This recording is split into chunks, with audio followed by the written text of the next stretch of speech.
Sharon, David, Sir Paul, thank you for inviting me here. Virtually everywhere I go around the world right now, first question I ever get from people is, what do I think about Greece? And my answer is usually not a great deal. The news about Chinese CPI is potentially the most important news anywhere. But what you've got here is Goldman Sachs in yellow and the consensus in white. Right now, people are so worried about anything to do with the US and Europe that the only game in town is to how low can your forecast for GDP growth be. And having been immersed in this world for most of the past 30 years, it is one of those quite intense moments where literally in the forecasting business, that's what so-called professional economists get into, is how bearish can I be about place X. And if you look at the US and Europe, the interesting thing in that context of this first point is people are getting so cautious about the US and Europe that actually for next year the consensus is more optimistic about Japan than it is either the US or Europe, which any of you that spend a lot of time in Japan, as I do, it's a pretty pitiful state of affairs that that's where people now think life is going. We have, in terms of consensus forecast, but also, Alpesh also mentioned about equity valuations, many financial markets, whether it be bonds or equities, have essentially priced a future where the US and Europe are going to be like Japan. Might be right, but good chance it won't be. However, that same consensus, not a different one, same consensus is forecasting that world GDP growth, Goldman Sachs is more negative than the rest, but the world consensus is 3.8.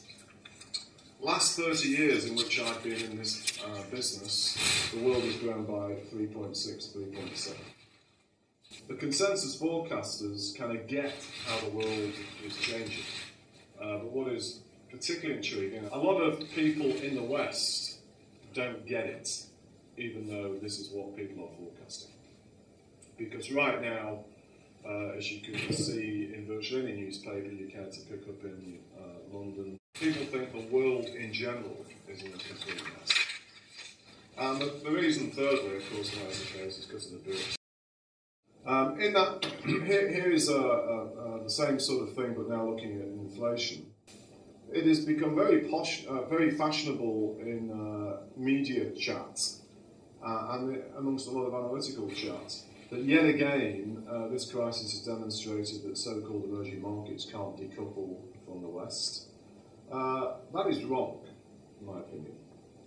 The reason why emerging market equities have underperformed the developed world is because the big challenge facing the BRICS, China in particular, has been inflation. Not the global credit crisis and not the European mess. It's been their own inflation rates rising way beyond what they thought it would do. So much of this year has involved central banks in the BRIC countries and elsewhere in the emerging world deliberately trying to slow their economies down to reduce inflationary pressures. And it is typically the case that when central banks do that, of course, their local equity markets don't do very well.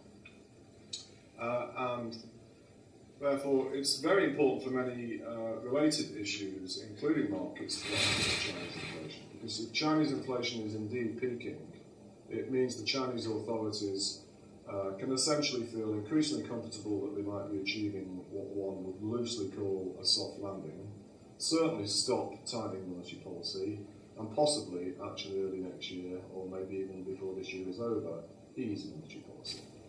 I've been in my new life for the past just over 12 months now, and within a couple of months of starting it, I became even more surprised about the mentality of Western investors. In my role as chairman of our asset management division, I meet many of the same investors I used to meet before, but I now also meet more frequently a lot of what you might call more genuine long-term, long-only investors, particularly pension funds. And what is quite striking to me is that they don't really get the BRIC thing, don't trust it, and in many cases, many of them are not actually allowed to invest in them. And it's to do with legacy reasons and reasons of history, because the world we are evolving into is different than the one that most people in my generation have grown up in. And particularly if you come from the United States, the idea that a horrible communist country like China can be a sensible place to invest doesn't really fit. So after a couple of months of sort of picking up this flavour, I decided that part of my job was to try and help through our 5,000 member division around the world to try to change the mentality of how people think about some of these countries, which is actually part of what the whole BRIC thing was 10 years ago, but I believe they needed to go one step further. These guys are driving the world economy, and yet people refer to them as emerging markets. Having been around finance for 30 years, I remember when emerging markets progressed from so-called LDCs, or less developed countries, which was an even more of an abusive term to name them. But it is right that some of these countries probably should be regarded as emerging markets, but not for the biggest ones. And that's what the left-hand pie chart is all about. 65% of global GDP is what you see in pink, or off red. And the other 35% is what people typically think of as emerging markets. But under the definition and mindset that I try to encourage people to think about it is, 23% of them, nearly double the other 140 or so countries that should be regarded as emerging markets, are what I call growth markets. The 4 BRICs and 4, as you can see in the middle, from what I call the so-called Next 11 world, which is literally a phrase to describe the 11 largest countries population-wise after the 4 BRICs.